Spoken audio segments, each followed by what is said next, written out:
माह शाबान की 10 तारीख है और इस्लामी महीने के लिहाज से 7वां महीना है गालिबन। फिर इसके बाद रमज़ान का महीना शुरू हो जाता है।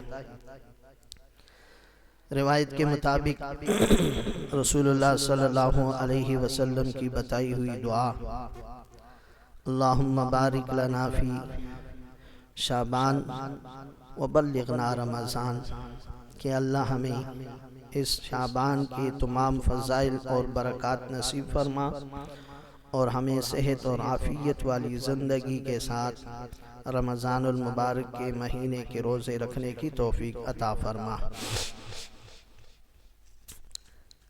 कुरान मजीद की जो आयत मैंने तिलावत की है, उस आयत के अंदर अल्लाह ताला ने इरशाद फरमाया है कि हमने कुरान मजीद को लोहे महफूज से आसमानी दुनिया पर इस मुबारक रात में नाज़िल किया। फ़ीहा युफ़रक़ु कुल्लु अम्रिन हकीम, फिर हमने इस रात के अंदर हर इंसान के मुताल्लिक़, हिदायत के मुताल्लिक़ फ़ैसलों को मजबूती के साथ, हिकमत के साथ लिख के रख दिया। मुफस्सिरीन लिखते हैं कि यहाँ इस रात से मुबारक निस्फ़ शाबान की रात है, यानी शाबान की 15वीं रात। हदीस में भी तकरीबन 10 से ज़ायद सहाबा किराम से रिवायात मिलती हैं कि इस निस्फ़ शाबान के अंदर अल्लाह ताला अपने बंदे के साथ कितनी मेहरबानी फरमाते हैं, कितनी शफ़क़त और रहमत वाला मामला फरमाते हैं। उसकी तरफ आने से पहले कि इस महीने में हुज़ूर अकरम सल्लल्लाहु अलैहि वसल्लम कसरत के साथ रोज़े भी रखते थे और इसी महीने में कुर्बान जाऊं आपने 15 शाबान के बाद रोज़ा रखने से मना भी फरमाया है। खुद कसरत से रोज़े रखते थे और हमें कहा कि आप 15 शाबान के बाद रोज़े न रखा करो, इसलिए ताकि कहीं तुम कमज़ोर न हो जाओ, तुम्हारे जिस्म में ज़ौफ़ पैदा न हो जाए, फिर तुम रमज़ान के रोज़े नहीं रख सकोगे। कितनी प्यारी सोच थी रसूलुल्लाह सल्लल्लाहु अलैहि वसल्लम की। वरना अम्मी आयशा फरमाती हैं कि जब आप इस महीने में कभी रोज़ा रखना शुरू करते, मैं तो यूँ समझती थी कि अभी आप कभी अफ्तार ही नहीं करेंगे, तो इतनी कसरत के साथ। फिर एक हदीस में बिलखुसूस आपने शाबान की आखिरी तारीखें जो है उनमें रोज़ा रखने से मना फरमाया,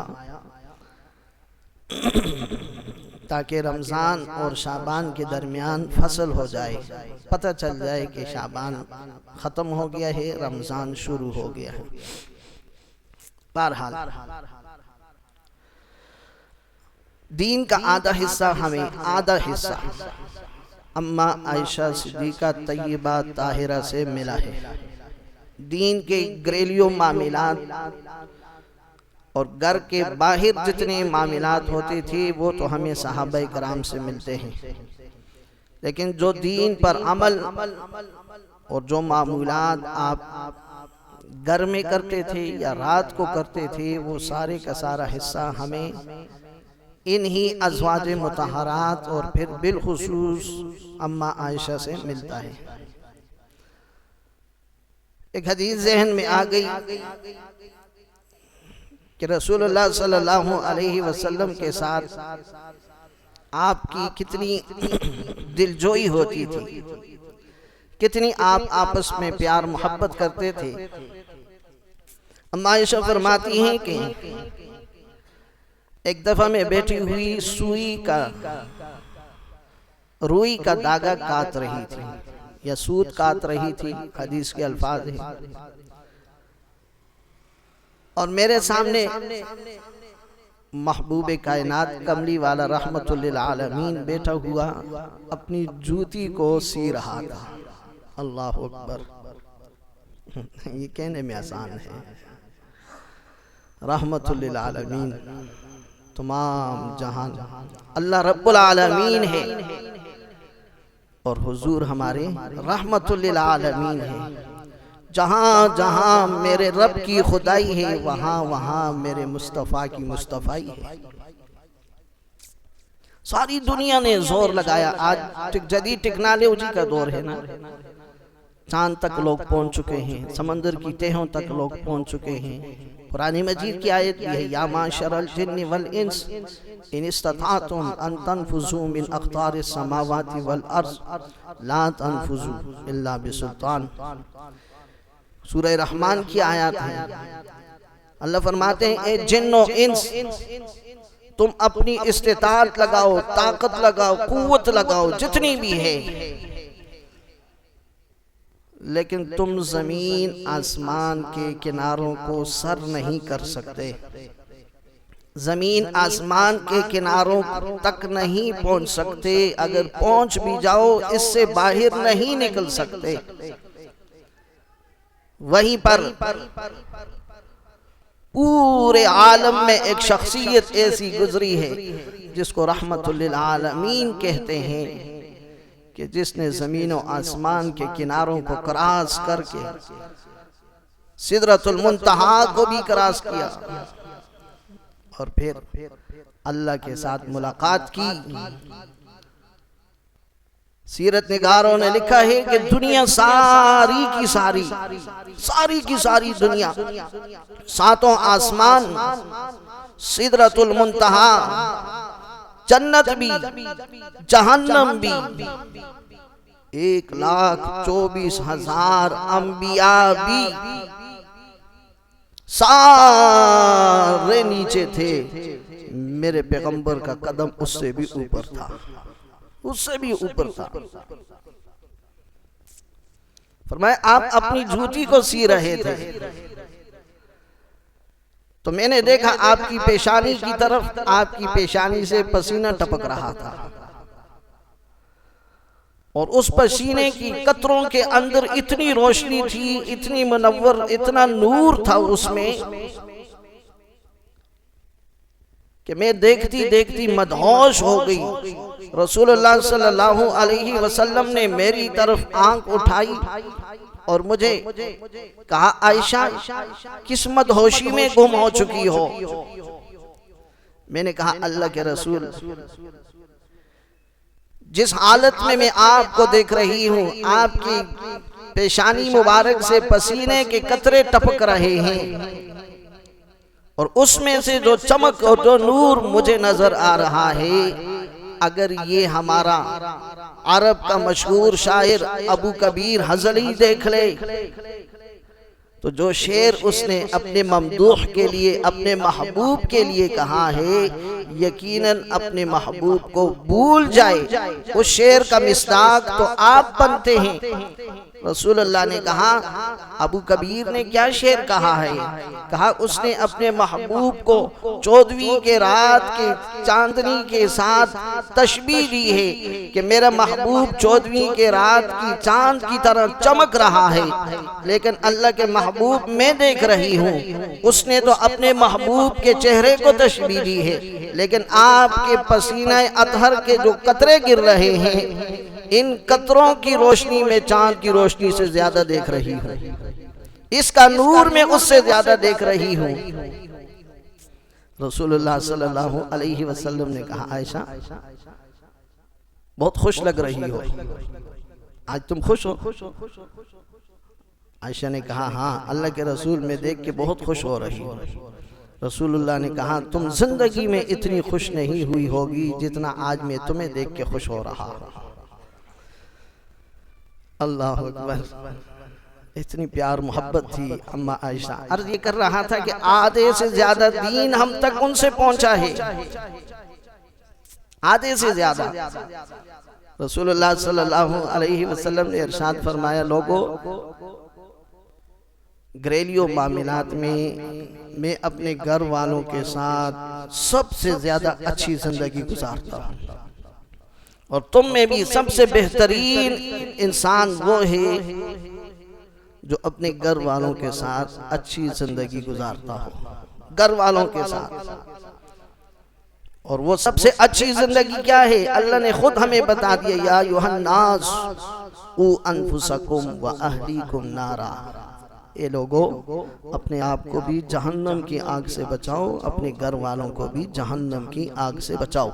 ये बेहतरीन जिंदगी है, जैसे भी हो सके जहन्नम की आग से बचाओ। फमन ज़ुहज़िहा अनिन नार व उदखिलल जन्नत फ़क़द फ़ाज़। बस जहन्नम की आग से जो बच गया वो शख्स हमेशा के लिए कामयाब हो गया, हमेशा के लिए। अम्मी आयशा फरमाती हैं कि एक रात मैंने देखा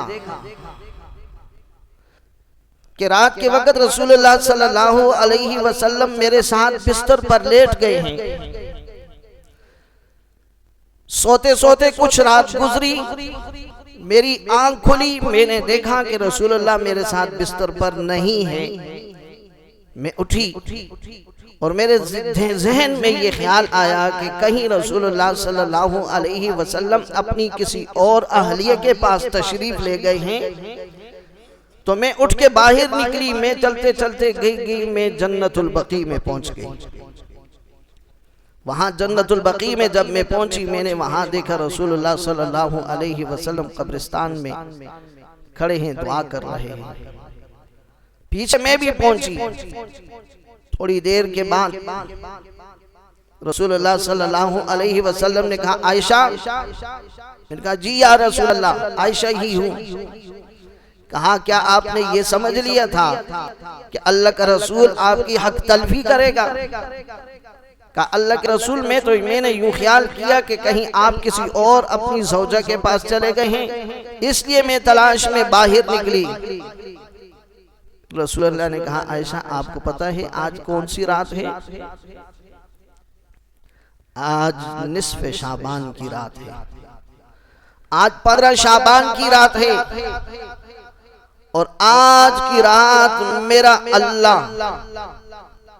ये जो कबीला बनु कल्ब है ना, अरब का मशहूर कबीला था, इसकी जो बकरियां हैं, इन बकरियों के बालों से भी ज्यादा तादाद में आज अल्लाह लोगों की मग़फ़िरत फरमाएगा। आज अल्लाह लोगों को बख्श देगा। इतनी कीमती रात है आज की रात। तो मैं दुआ कर रहा था, यार कितने खुशकिस्मत होंगे वो कब्रिस्तान वाले भी जहाँ रसूलुल्लाह गए होंगे। हमारे कब्रिस्तान में तो कोई आलिम आ जाए, मुफ्ती आ जाए, शेखुल हदीस आ जाए, हम कितने खुश होते हैं। और जहाँ कब्रिस्तान में रसूलुल्लाह सल्लल्लाहु अलैहि वसल्लम तशरीफ ले गए होंगे, उस कब्रिस्तान पे कितनी अल्लाह की तरफ से रहमत बरसी हुई होगी। और फिर उनके लिए रसूलुल्लाह ने दुआ की होगी। फिर वो निस्फ़े शाबान की रात होगी। जन्नतुल बकी, जो लोग गए हैं वहां जाते ही अल्लाह सबको ले जाए, जो नहीं गए इंसान को नूरानियत मिलना शुरू हो जाती है, तबीयत तब्दील हो जाती है, दिल की दुनिया तब्दील हो जाती है, हर चीज पीछे छोड़ देता है। उलमा ने लिखा है, अगर आप मक्का में जाएं, मक्का में वहां मक्का के अंदर आपको जमाल मिलेगा, जमाल। मदीना में जाएं तो वहां आपको जलाल मिलेगा। रसूलुल्लाह की जिंदगी के असरात हैं, असरात। आपने मक्का की जिंदगी गुजारी बड़ी नरम दिली के साथ, बड़ी रहम के साथ, शफकत के साथ। अभी जिहाद फर्ज नहीं हुआ था। जब मदीना में गए वहां जिहाद फर्ज हो गया, फिर आपको हुक्म हो गया था कि अब दुश्मन के साथ उस तरह जिंदगी नहीं गुजारनी जैसे मक्का में गुजारी थी। अब पत्थर का जवाब पत्थर से देना है। बहरहाल तो 15 शाबान की रात थी। इस हदीस से हमें 2-3 बातें पता चलती हैं। एक बात तो हमें ये पता चलती है कब्रिस्तान जाने की। दूसरी बात ये पता चलती है दुआ करने की। तीसरी ये बात हमें पता चलती है कि अल्लाह ताला की तरफ से मगफिरत का ऐलान होता है, बख्शिश का ऐलान होता है, इस्तग़फ़ार करने की कसरत के साथ हम इस रात में इस्तग़फ़ार करें कि अल्लाह जिन लोगों की तू इस रात मगफिरत करेगा, बख्शिश करेगा, उन लोगों में हमारा भी हिस्सा फरमा। वरना बालों की तादाद बनु कल्ब का कबीला उस वक़्त अरब के मशहूर तरीन कबाइल में से था, इसलिए मशहूर था, उसका नाम लिया गया। एक बकरी के एक कान के बाल हम शुमार नहीं कर सकते, एक बकरी की एक टांग, एक दुम के बाल कोई आज तक मैं कहता हूँ जदीद टेक्नोलॉजी भी लगा ली जाए, वो एक बकरी के बालों को शुमार नहीं कर सकती। और जहाँ इतनी ज्यादा बकरियां हो, या अल्लाह इतनी कसरत के साथ जो तूने ऐलान किया है, तू हमारा भी उसमें हिस्सा फरमा, हमारे वालिदैन का भी उसमें हिस्सा फरमा, हमारी औलादों का भी उसमें हिस्सा फरमा।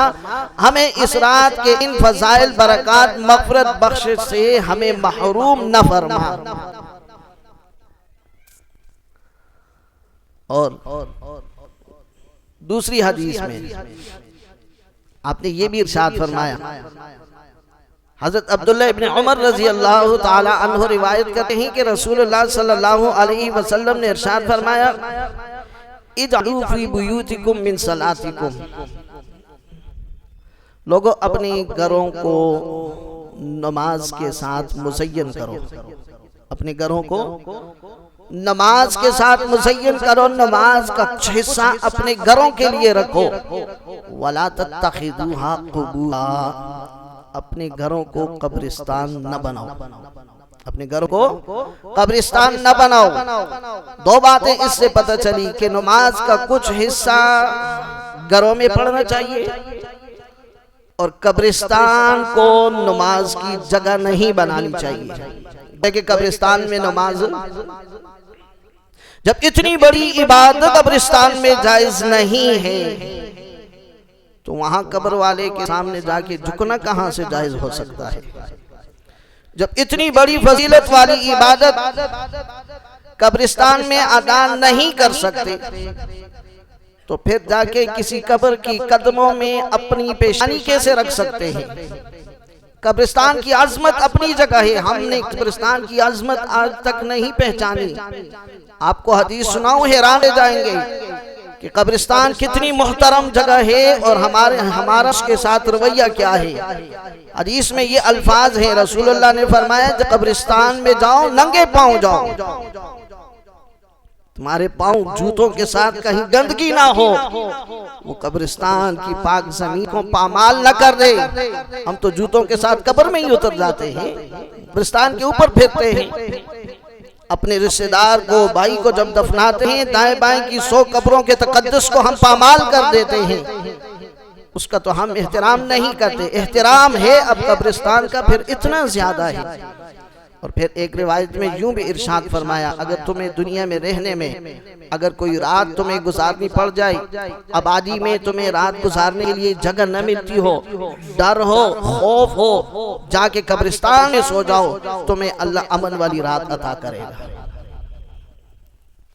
कब्रिस्तान में हम सो सकते हैं, बड़े बड़े गार्ड भी हमारे खड़े हो जाए चारों तरफ, और हमें कहा जाए कि आज की रात आपने 2 कब्रों के दरमियान गुजारनी है, हम फिर भी गार्ड सुबह हमारा ढांचा ही उठाएंगे। ये मैयत की चारपाई है ना, मैयत की चारपाई मस्जिदों में हमने रखी है ना। ये शुक्र है कि अल्लाह ने यह हुक्म नहीं दिया कि हर शख्स अपने अपने घर में रखे। हमारे बुजुर्ग रखते थे, आपको पता है, हर घर में तख्ता होता था, मैयत को गुस्ल देने की जगह होती थी, नमाज पढ़ने की जगह होती थी, मुसल्ला होता था। आज कोई से ये चारपाई उठा के अपने घर में रखे एक रात के लिए, पूरी रात वो घर वाले नहीं सोएंगे जब तक वो चारपाई वहां से सुबह तक उठी नहीं। वो मोहे दी चारपाई रख लीजिए, चारपाई हमला ना कर दे हम पे। ये हमारे ईमान की कमजोरी है, होता कुछ भी नहीं है। एक बताऊं आपको, लतीफा भी समझ लो, है हकीकत है। तालिब इल्मी जमाने में हम मैं गया था, 24 घंटे के लिए जुमेरात को हम जाते थे किसी भी मस्जिद में जुमात के साथ। गोल्ला में एक मस्जिद में हम गए थे, वहाँ इस चारपाई में मैं रात को सोया था। ज़माना तालिब इल्म था लेकिन मैं इसमें सोया था। मैंने रात को इसमें चढ़ के सो गया, सुबह उठ के निकला। लेकिन अभी अगर मैं सो जाऊँ शायद सुबह में ज़िंदगी की हालत से महरूम ही हो जाऊँ डर डर के। बहरहाल ईमान की कमज़ोर है, अल्लाह हमें समझ अता फरमाए।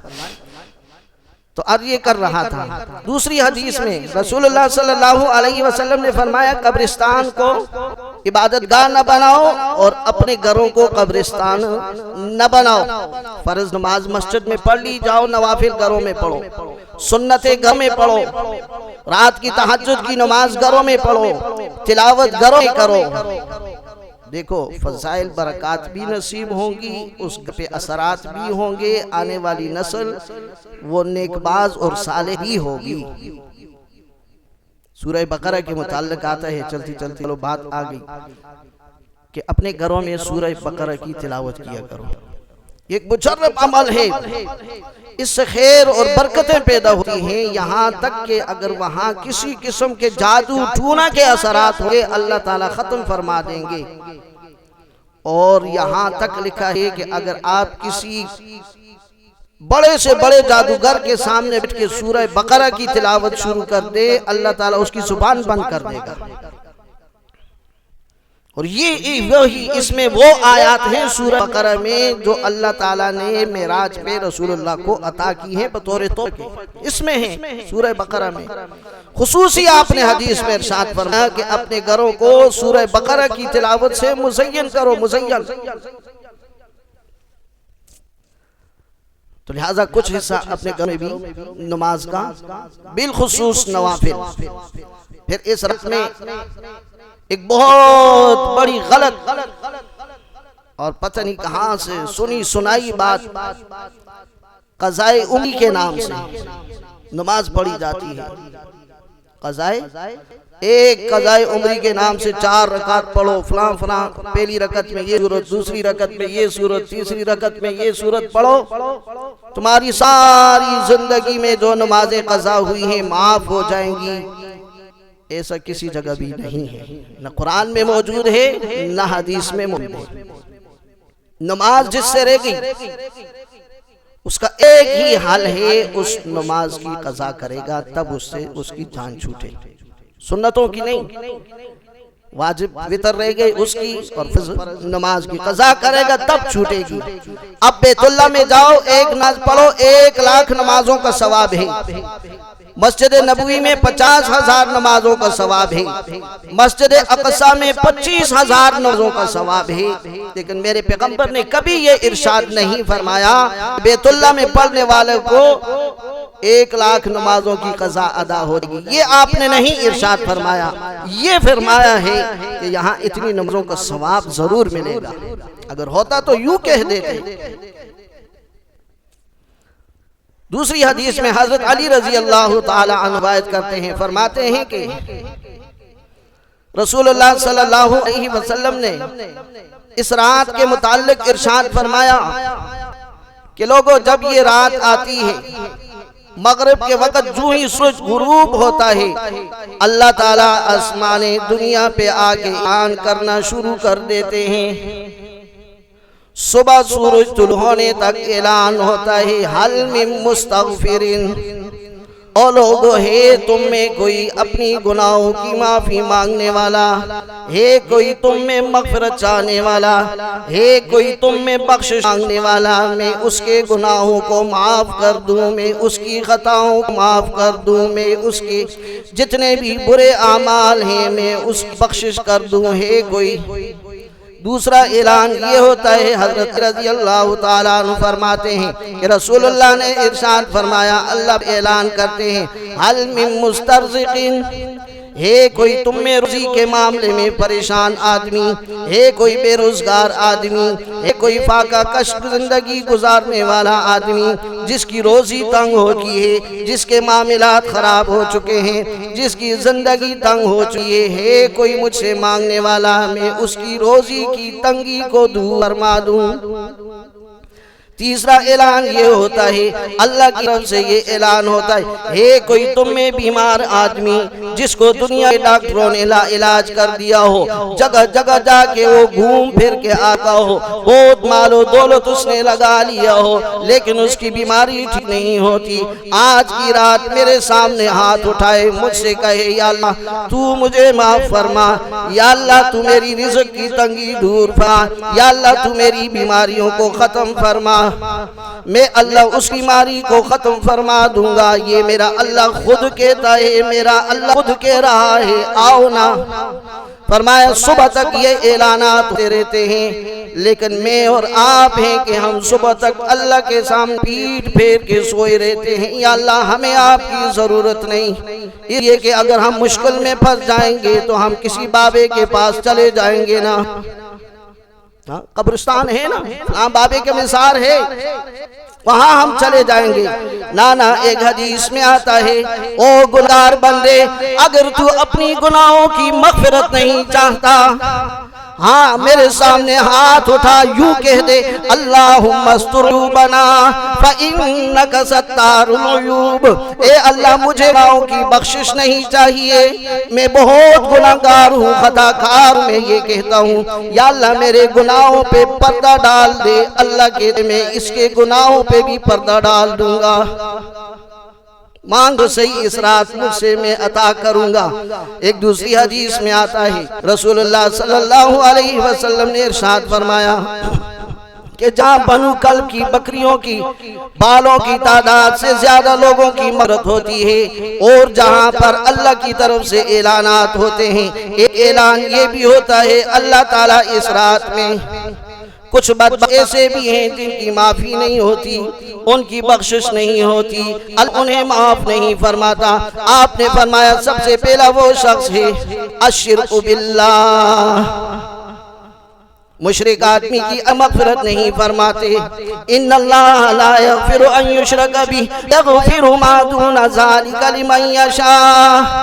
अल्लाह कुरान ये ऐलान करके कहते हैं, जो आदमी शिरक करता है मैंने उसको माफ नहीं करना, इसके अलावा किसी को माफ करूं मुझसे कोई पूछने वाला नहीं।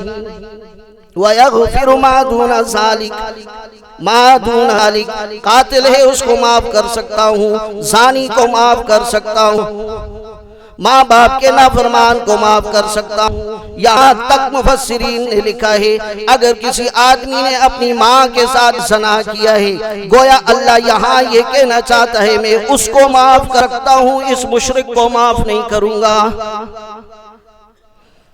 अगला ऐलान होता है, हे कोई मुझसे औलाद मांगने वाला, जाओ अपनी घरों में हम आज अपनी माओ बहनों बेटियों को बता दें, ये रात आने वाली है, अल्लाह से औलाद मांगे।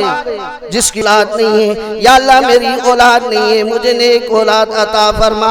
अल्लाह मेरी खाली बेटियां हैं, मुझे नेक बेटा अता फरमा। या अल्लाह मेरे सारे बेटे हैं, मुझे नेक बेटी अता फरमा। या अल्लाह मेरी दोनों नहीं है, मुझे दोनों अता फरमा। या अल्लाह मेरी औलाद तो है पर नेक नहीं है, या अल्लाह दोनों को नेक बना। मांगो तो सही इस रात। रसूलुल्लाह ने इरशाद फरमाया, इस रात में माँ बाप के नाफरमान की मग़फ़िरत नहीं होती। हजार पगड़ियां बांधने वाला हो, हजारों सजदे करने वाला हो, अगर घर में उसके माँ बाप उससे नाराज हैं, ये आदमी भी इस रात बरत से महरूम रह जाता है। आपने इरशाद फरमाया, इस रात में काती भी, इस रात में शराब पीने वाले की भी मग़फ़िरत नहीं होती। अल्लाह ताला हमें इन चीज़ों से महफूज फरमाए। बात तो हम बुरे काम नहीं करते, नहीं हम सोच सकते हैं, लेकिन एक जो बड़ा गुनाह है, हम में से अक्सर इस काम में मुब्तला हो जाते हैं कि हम इस रात में मग़फ़िरत से महरूम होने के जो असबाब में से एक सबब है, अक्सर नौजवानों को हम देखा है कि वालिदैन के नाफरमान होते हैं। वालिदैन की नाफरमानी आज ही जाके अगर कोई नाफरमान है वालिदैन का, वालिदैन से माफी मांगे और फेसबुक पे मांगेंगे। कसम खुदा की हमारी अंदर की फेसबुक पे गुजर गई है। फेसबुक पे हम लिख देंगे कि जितने लोगों से मेरी बातों से किसी को तलखी पहुंची है, नाराजगी पहुंची है, साल मुझे माफ कर दे, लेकिन घर में भाई से माफी मांगने को तैयार नहीं। वहाँ किसी और लड़की से माफी मांग लेगा, घर में बैठी बहन से भी मांगने को तैयार नहीं, बाहर फिरती हुई लौंडियों से माफी मांग लेगा, में बैठी हुई माँ से माफी मांगने को तैयार नहीं है। तो उनको छोड़ो।